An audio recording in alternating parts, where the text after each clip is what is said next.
Baik, mari kita mulai pembelajarannya. Seperti yang saya tadi pernah bilang, bahwa kita sekarang akan bahas, iya betul, materinya tentang penjelajahan samudra bangsa barat. Jadi kita akan bahas bagaimana orang-orang Eropa bisa menjelajah samudra. Apa aja tuh latar belakangnya? Oke, kita bahas pertama tentang latar belakangnya. Nah, latar belakang ini kita akan bahas, iya, si Eropa ini ngapain sih? Apa alasan dia datang ke dunia timur? Salah satunya mungkin ke Indonesia. Oke, pertama, permasalahan yang mengakibatkan orang-orang Eropa datang ke Indonesia atau Nusantara hingga akhirnya menjelajah samudra dan lain sebagainya hingga akhirnya menjadi Indonesia ya. Itu adalah kejatuhan kota Konstantinopel tahun 1453. Apa sih kota Konstantinopel itu? Oke, kita bahas sedikit nih tentang kota Konstantinopel. Konstantinopel itu adalah sebuah kota terbesar dan termakmur di Eropa, terletak di jalur darat dari Eropa ke Asia dan jalur laut dari Laut Hitam ke Laut Mediterania, serta memiliki sebuah pelabuhan yang besar dan masyhur di Tanduk Emas. Jadi intinya, Konstantinopel itu adalah sebuah kota yang ngapain? Yang menggabungkan perdagangan antara Asia dan Eropa. Jadi, perdagangan dari Eropa ke Asia itu dari mana adanya?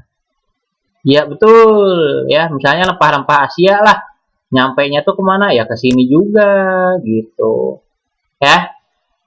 Jadi ibaratnya tuh ini adalah kota dagang ya, kota dagang yang menggabungkan Eropa dan, iya betul, Eropa dan Asia. Itu kota Konstantinopel. Nah, si kota Konstantinopel itu jatuhnya ke siapa? Si kota Konstantinopel itu asalnya adalah Kekaisaran Romawi Timur. Dia jatuh ke tangan Turki yang dipimpin oleh Mehmed II pada saat itu. Tanggal 29 Mei 1453. Peristiwa penting yang merupakan salah satu penanda berakhirnya abad pertengahan di Eropa. Nih, ini adalah fotonya dari Sultan Mehmed II. Nah, kemudian pergantian kekuasaan dari Kekaisaran Romawi Timur kepada Kesultanan Utsmaniyah ini menyebabkan jalur perdagangan antara Eropa dan Asia Barat di Laut Tengah terputus.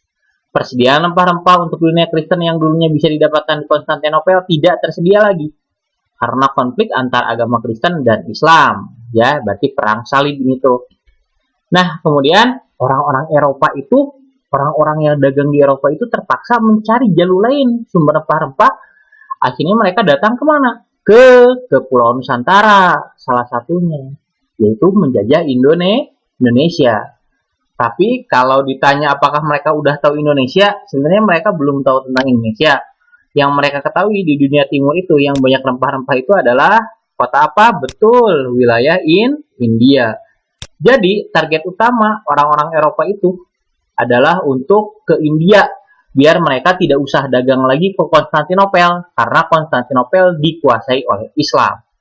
Ya, jadi intinya si jatuhnya kota Konstantinopel ini adalah memaksudkan bahwa orang Eropa nggak mau lagi dagang di kota Konstantinopel, nggak mau lagi datang ke sini, karena ini dikuasai oleh Islam. Karena mereka Islam dengan Katolik pada saat itu sedang berantem, sedang perang salib namanya. Oke, setelah jatuhnya kota Konstantinopel ada apa lagi nih? Ada yang kedua nih, yes, adalah perkembangan iptek. Iptek itu apakah? Masa nggak tahu sih? Iptek tuh ilmu pengetahuan dan teknologi. Sip ya, kita bahas nih sedikit nih. Apa aja perkembangan ipteknya? Yang pertama adalah munculnya teori heliocentrisme dari Nicolaus Copernicus yang menggugurkan teori geosentrisme dianut masyarakat Eropa pada masa abad pertengahan. Siapa Nicolaus Copernicus tuh? Nicolaus Copernicus tuh seorang penemu ilmuwan. Dia menyatakan bahwa yang benar itu heliocentris. Heliocentris itu adalah matahari sebagai pusat tata surya.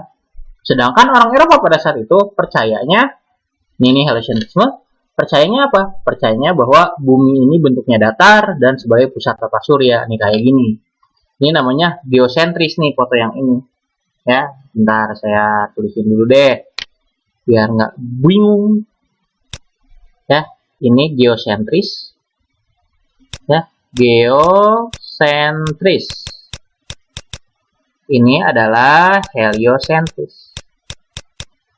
Heliocentris. Nah, si Copernicus itu bikin yang ini, heliocentris. Jadi orang Eropa tuh percaya nih, ini ada di sini ya kan, ini matahari. Di sini adalah bulan. Matahari dan bulan mengelilingi bumi. Namanya paham geosentris. Ya. Dan ini bumi ada ujungnya nih. Jadi kalau pakai kapal laut bisa, kalau berjalan-jalan pakai kapal laut mereka takut masuk ke ujung dunia. Gitu. Nah, pandangan ini tuh dianggap salah oleh si Nicholas Copernicus. Akhirnya apa yang terjadi si Nicholas Copernicusnya? Dia dihukum.